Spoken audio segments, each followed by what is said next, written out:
Здравейте на всички! Благодаря ви, че харесвате, коментирате и се абонирате за моят канал. Благодаря ви за всички красиви пожелания, които ми изпращате в коментари. Не сме снимали видео последните 10 дни, за което ви се извинявам. Сега ще видим. Боговете искат да ни кажат нещо. Така, докато бъркам картите, ще ви поканя в моята фейсбук група. Там всяка събота имате избори с карти, интересни са. Също така там публикувам различни събития, които организираме, свързани или с картите, или с медитации, практики и най-вече с желания по новолуние. Така, да видим какво ни предстои, какви са енергиите, които ни предстоят в рамките на следващият период. Може би, да не е до края на годината, но примерно седмица до месец. Какво искат да ни кажат картите? Да видим.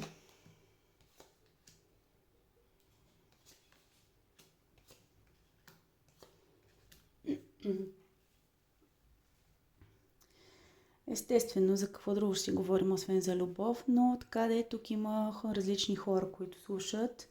Някой ги интересува кариерата. Това, което искам да кажа е, че за една голяма част от вас е дошло време любовният живот да се възстанови или да се подобри, или за някой от вас направо да започне. Една част от вас може и да ви чака бебенце, съответно майчинство за тези, които безкрайно много го искат. Тези, които се интересуват от любов, трябва да изберат дали ще продължат с този човек или ще продължат сами. Ако изберат да продължат сами, да видим.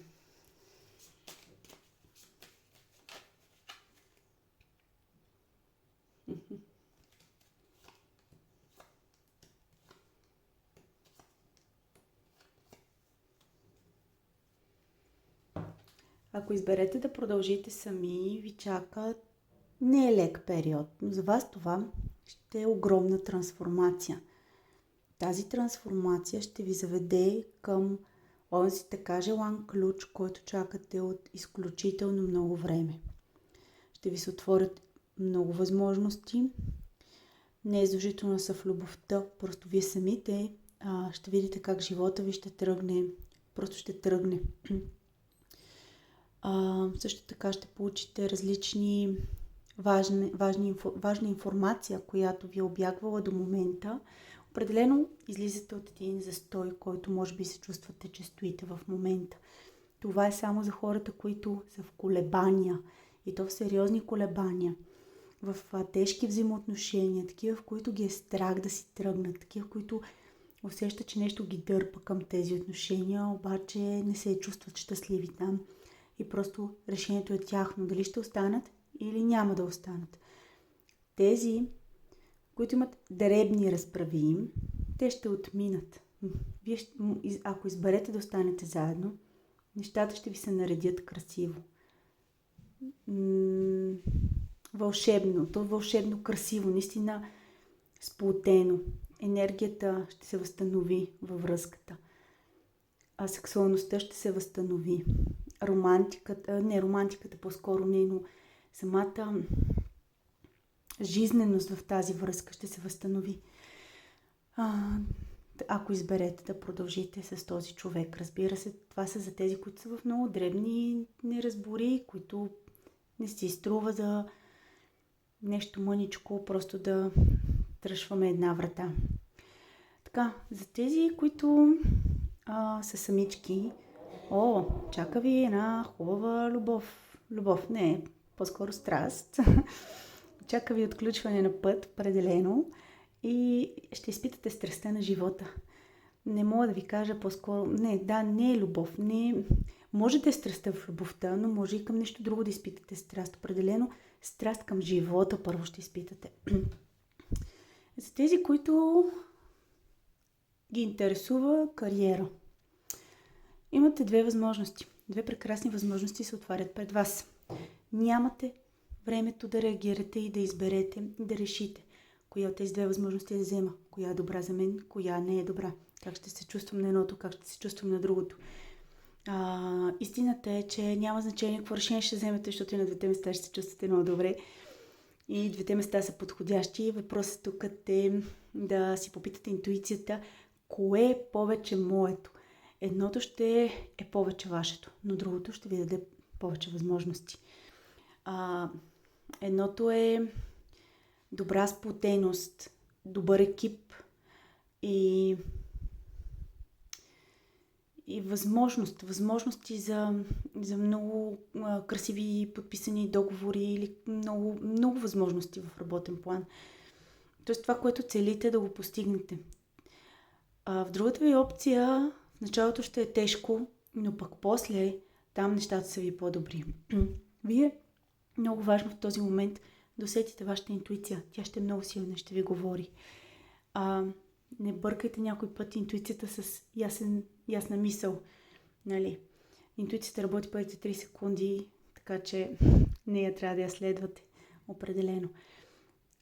Така, да видим все пак боговете какво ще ни кажат още. В работен план за тези, които се чудят, примерно отварят 2 бизнеса или дали да отворя бизнеса сега или не сега, те ще продължат да се чудат определено, няма да могат да вземат решение. За тези, които се колебаят какво да направят, дали да започнат изобщо свой бизнес, дали да останат на работата, в която са, и двата варианта също са ви добри. И ако имате как да ги комбинирате в началото, ви е най-добрият вариант. Но ако изберете да започнете нещо собствено, да, в началото няма да ви е леко, определено, но след това правите нещо много стабилно и ви се отварят и други възможности, и други опции, още ще разраствате това, което сте запланували, ще подписвате красиви договори, ще излизате леко по леко от едно затворено положение, в което може би ще се чувствате в самото начало. Така, да видим боговете какво ще ни кажат. Бъдете сигурни, че сте в безопасност и вие, любимите ви хора. Артемий да ви пази. Ето, за тези, които искат любов, любовта ви е вечна. Обичате се. За тези, които искат са сами, ще дойде любовта, ще бъдете обичани. Ама първо заобичайте вие себе си. И да, заобичайте себе си. Повечето хора наистина не могат да осъзнаят какво наистина иска тяхната душа. Не се познават достатъчно дълбоко. И смятат, че искат перфектната любов, брак, семейство, дом, човек, с който да се гушкат вечерно време, защото така общо прието, защото годините ги гонят и не знам още какво. Но в крайна сметка изтискат им всъщност душата им и изобщо не иска това и всячески отблъсква такива хора и влиза в какви или не други конфигурации, за да няма идеалния човек за мен. Така че поговорете със себе си. Какво искате наистина? Ето за тези, които искат бебенце. Бебенцето ще дойде. За тези, които искат нов бизнес. На пролет е идеално време да го започнете. За тези, които искат нова любов. Чудесна е. За тези, които имат идея, развивайте я. Развивайте тази идея. Имате любовта вътре в сърцето към идеята. Действайте натам. Няма нищо по-хубаво това да развивате нещо, което идва с любовта от вашето сърце. Ето, ще успеете да построите една прекрасна независимост, която е изключително важна за вас. Опитайте се да не съдите хората дълбоко, опитайте се да бъдете мили към тях, опитайте се да виждате, независимо ситуацията каква е, независимо, че един човек в този момент постъпва подло и грозно, той има нещо добро в него. И ако вие се опитате, не само вие, ако всички ние се опитаме във всеки човек да видим поне едно нещо добро, и тази смяна на погледът ни такива чудеса прави. Също така ви съветват, когато имате някакви задължения, опитайте се да включите всички в тези задължения. И пред вас се отваря една уникална възможност, която не трябва да я изпускате. Още в самото начало на картите. Възможност има, даже 2. Вие ще си ги усетите. Успех ви желая на абсолютно всички, които искат да правят бизнес, които искат да създават дечица, които искат да срещат любовта. Нека пожелавам ви всичките красиви неща, нека ви се сбъднат. Ако ви е харесало това видео, оставете един лайк, оставете един коментар, дай Боже, или там каквото ви се иска на вас. И ви чакам в моята Facebook група. Линк към нея има в описанието на видеото. Сладка вечер!